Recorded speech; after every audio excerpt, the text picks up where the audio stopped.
Bom, agora que nós já fizemos aquele cálculo, né, vamos dar uma olhada mais ou menos, né, para a perda líquida média diária, né, estabelecida para um adulto. Então, durante o dia, um adulto perde cerca de 1,2 litro a quase 2 litros através da urina, tá? As fezes de 100 a 250 pela perspiração, olha que chique, de 100 a 250, através da pele, né, de 350 a 400 ml e pela vaporização pulmonar de 350 a 400 ml também. Então, isso aí me dá um total, tá, de mais ou menos 2 litros e 100 a 2 litros e 900 de perda diária. Não é uma regra, é apenas uma média, tá, que a gente vai estar tendo aí com relação à perda de líquido para um adulto. Tá? Então, o balanço hídrico, ele tem a função de controlar a volemia. Volemia vem de volume, né, do paciente, mediante a inserção de dados pela equipe de enfermagem numa folha de controle.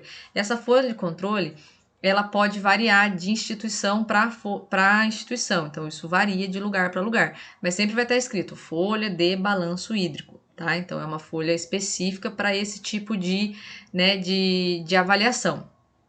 O balanço hídrico ele é obtido através da monitorização detalhada de todo o líquido que é administrado e eliminado pelo paciente em um determinado período, normalmente de 24 horas, tá? Mas também, novamente, né, a empresa, a instituição pode estar fazendo ali a sua adaptação com relação ao horário para estar fazendo o fechamento do balanço hídrico, normalmente é 24 horas.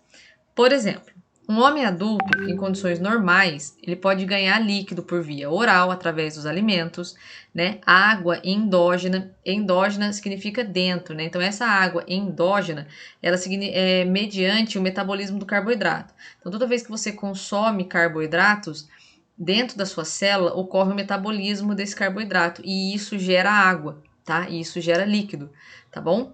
E ele perde através da diurese, das fezes, enfim. Então, isso é um adulto em condições normais, tá?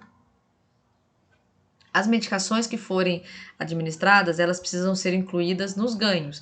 Então, é o que a gente conversou na imagem, né, na primeira imagem que a gente viu. O que entra como ganho e o que entra como perda, tá?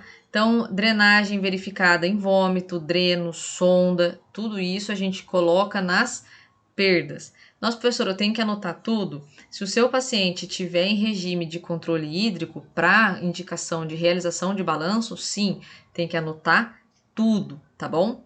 A diferença entre o ganho e a perda pode resultar em balanço positivo, né, que significa que o meu paciente está retendo líquido, ou balanço negativo, que é a perda de líquido, ou ele pode igualar. A mesma quantidade de volume recebido é a mesma quantidade de volume perdido, tá? Isso a gente chama de balanço zerado. Se vocês procurarem, por exemplo, né, na internet, vocês vão ver muitas palestras de pessoas que trabalham com nefrologia, né? Então, o pessoal que trabalha, né, diretamente com essa parte de rins, né, a parte de néfron, eles pegam muito essa questão do controle hídrico porque para eles é fundamental, tá? Então, qualquer outra dúvida que vocês tenham, qualquer outro aprofundamento que vocês tenham, vocês vão achar conteúdo para estar indo mais a fundo ainda nessa questão, né, dos líquidos endógenos, da mensuração das perdas e tudo mais, tá? A perda excessiva de líquidos corpóreos ocasiona a desidratação.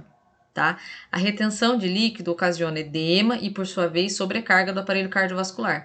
Então, sempre que vocês olharem no prontuário e verificarem que o seu paciente tem, por exemplo, problemas cardiovasculares, vocês podem ficar atentos que provavelmente esse paciente vai estar, né, com esse controle hídrico. Por quê? Porque o excesso de água gera essa sobrecarga no sistema cardiovascular, uma vez que a gente sabe que a maior composição do volume, né, circulatório é a água. A gente já viu isso nas outras aulas, né, principalmente de urgência e emergência, a composição do sangue. Então, tem muita água.